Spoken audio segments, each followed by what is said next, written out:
अब आप देखिए प्रतिरोधक विलयन, ये बहुत इंपॉर्टेंट है आगे को। प्रतिरोधक विलयन या इनको कहते हैं बफर सॉल्यूशन।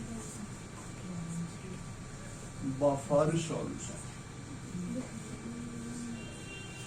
वे विलयन जिनमें किसी प्रबल अम्ल या प्रबल बेस की कुछ मात्रा मिलाने पर भी उनका एच सांद्रण या पीएच मान, या हम शॉर्ट में कहते हैं कि अम्लीयता और क्षारीयता या हाइड्रोजन आयन सांद्रण स्थिर रहता है, परिवर्तित नहीं होता है या आरक्षित रहता है, ऐसे विलयन कहलाते हैं प्रतिरोधक विलयन। समझने के लिए आप देखें कि यदि हम शुद्ध जल ले लें और इस शुद्ध जल में एक बूंद भी अगर HCl की डाल दें तो इसमें एच आयन कंसेंट्रेशन बहुत अधिक बढ़ जाता है, एच आयनों की संख्या बहुत अधिक बढ़ जाती है, जिसके कारण ये विलयन अम्लीय हो जाता है। यदि इसमें हम एक बूंद भी NaOH जो कि एक स्ट्रॉन्ग बेस है उसकी डाल दें तो इसमें हाइड्रोक्सिल आयन कंसेंट्रेशन बहुत अधिक बढ़ जाता है, मात्र एक बूंद से ही, जिसके कारण ये विलयन कैसा होता है, क्षारीय हो जाता है। लेकिन प्रतिरोधक विलयन उनको कहते हैं कि जिनमें हम किसी प्रबल अम्ल या प्रबल बेस की थोड़ी मात्रा मिलाने पर भी उनका एच आयन सांद्रण या OH आयन सांद्रण यानी अम्लीयता और क्षारीयता स्थिर रहती है, बदलती नहीं है, आरक्षित रहती है, ऐसे विलयन कहलाते हैं प्रतिरोधक विलयन। प्रतिरोधक विलयन जनरली दो प्रकार के होते हैं। एक होते हैं अम्लीय प्रतिरोधक विलयन,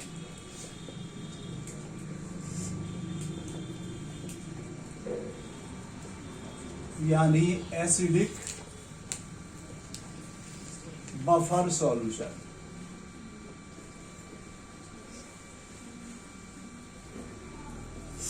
और दूसरे हैं क्षारीय प्रतिरोधक विलयन।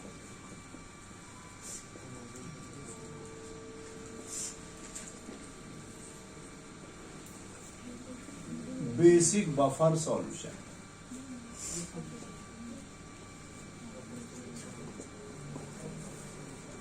अम्लीय प्रतिरोधक विलयन ऐसे प्रतिरोधक विलयन को कहते हैं जिनमें किसी स्ट्रॉन्ग एसिड की कुछ मात्रा डालने पर भी उनकी अम्लीयता या एच आयन सांद्रण परिवर्तित नहीं होता है, बदलता नहीं है, स्थिर रहता है, ऐसे विलयन कहलाते हैं अम्लीय प्रतिरोधक विलयन। ध्यान रहे, अम्लीय प्रतिरोधक विलयन किसी वीक एसिड और salt of weak acid and strong base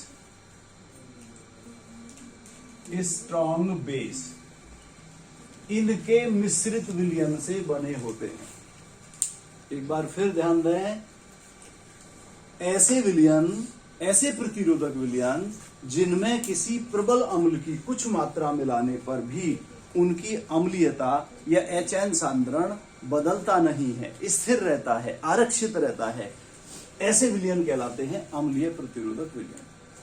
अम्लीय प्रतिरोधक विलयन किसी दुर्बल अम्ल वीक एसिड और salt of weak acid and strong base, यानी किसी उसी दुर्बल अम्ल व किसी प्रबल बेस के लवण के मिश्रित विलयन से बनते हैं।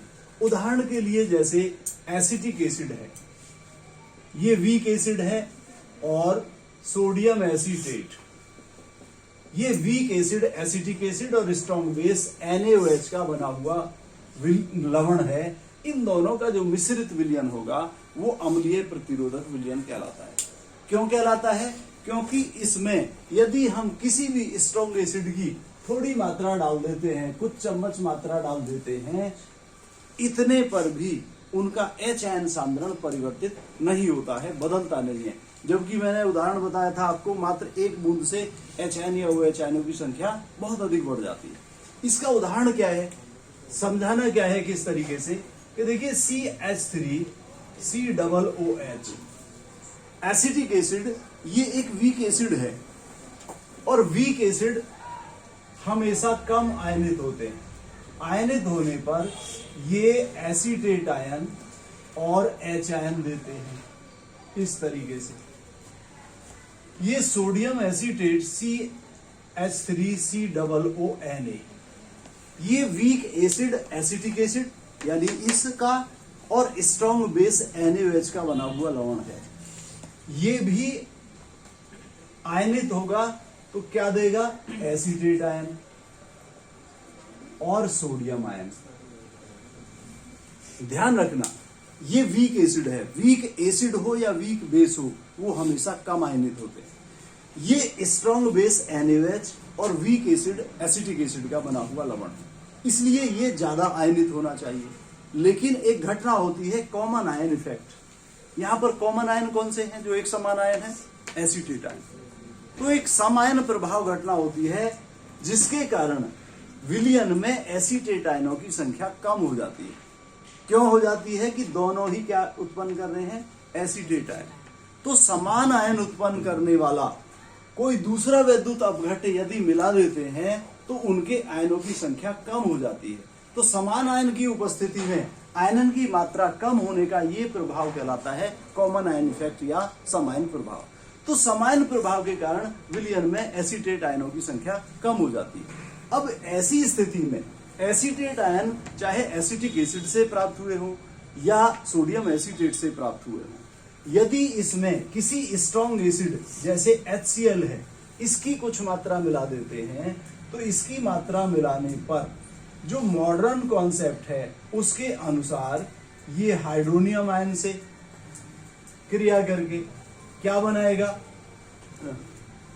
जल के साथ H2O हाइड्रोनियम आयन, और ये बनाएगा क्लोराइड आयन। एसीटेट आयन किसी से भी प्राप्त हुए हैं, ये हाइड्रोनियम आयनों से क्रिया करके ये बना लेते हैं CH3COOH प्लस H2O, अर्थात एसिटिक एसिड ही बना पाते हैं, जबकि डाला क्या था? Strong acid HCl। ये वीक एसिड है और वीक एसिड होने के कारण ये बहुत कम आयनित होता है। जब विलयन में ये बहुत कम आयनित होता है तो हाइड्रोनियम आयनों की संख्या कम हो जाती है। लेकिन ध्यान रखें, ये दोनों आपस में मिलकर क्या बनाएंगे? NaCl। NaCl strong acid HCl और स्ट्रॉन्ग बेस NaOH का लवण है, अर्थात स्ट्रॉन्ग एसिड स्ट्रॉन्ग बेस का लवण है, और स्ट्रॉन्ग एसिड या स्ट्रॉन्ग बेस के हों या वीक एसिड और वीक बेस के लवण हों, वो हमेशा उदासीनता उत्पन्न करते हैं। तो ये तो कैसा होगा? उदासीन।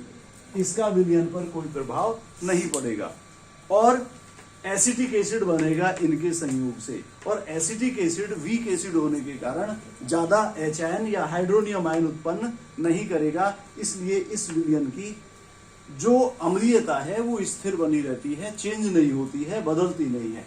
इसीलिए ये अम्लीय प्रतिरोधक विलयन कहलाते हैं।